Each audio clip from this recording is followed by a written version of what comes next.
Alors, bonjour à tous, dans cette vidéo on continue la correction de l'exercice numéro 10. Alors il s'agit de calculer l'inverse de la matrice D.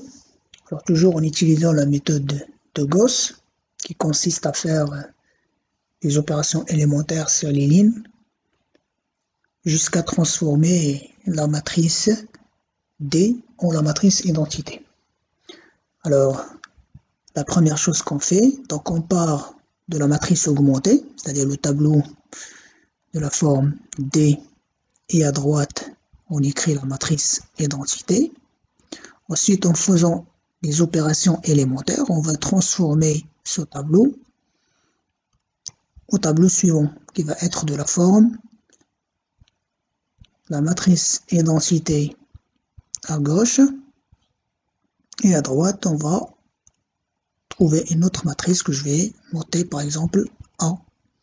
Et donc, D-1, c'est-à-dire l'inverse de la matrice D, va être égal à la matrice A.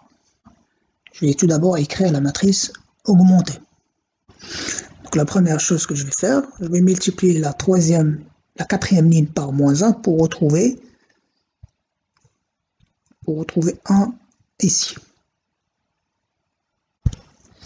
Donc j'ai gardé la première, la deuxième et la troisième ligne, et la quatrième ligne, je vais la multiplier par -1.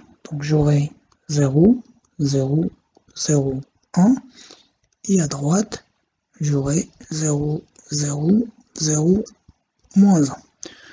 Ensuite, la prochaine étape, ça va être de faire des opérations élémentaires pour annuler ces trois éléments sur la quatrième colonne.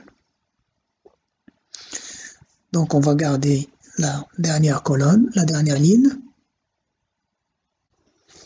Donc pour avoir un 0 ici, l'opération que je vais faire, donc L3 devient L3 moins 3 fois L4. Et pour avoir un 0 ici, donc l'opération que je vais faire, L2 devient L2 plus 3 fois L4. Et pour L1, pour avoir un 0 ici, c'est fait de faire la différence. L1 devient L1 moins L4.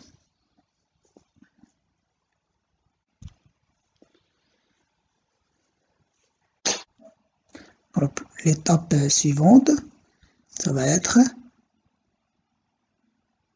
on va faire des opérations élémentaires pour annuler ces deux éléments qui sont sur la deuxième colonne.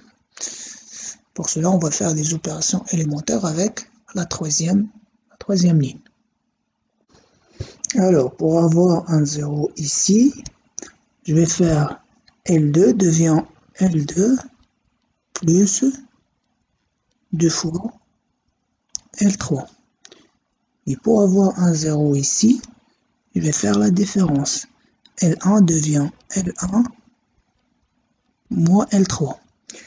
Et L3 et L4 ne vont pas changer. Donc, j'aurai sur la première ligne 1, 1, 0, 0. Et à droite, j'aurai 1, 0, moins 1, ensuite moins 2. Sur la deuxième ligne, j'aurai 0, moins 1, 0, 0. Et à droite, j'aurai 0, ensuite 1, 2 et 3. Alors la prochaine étape serait de d'abord multiplier la troisième ligne par -1 pour avoir un 1 sur la diagonale.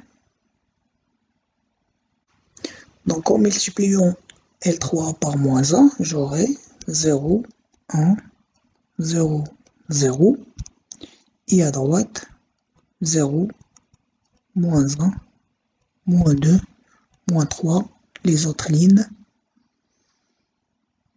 fixes. Alors, maintenant l'étape suivante, ça va être de annuler cet élément-là. Donc l'opération que je vais faire, L1 devient L1 moins L2. Alors, en faisant L1 devient L1 moins L2, j'aurai 1, et là 0, 0, et là 0.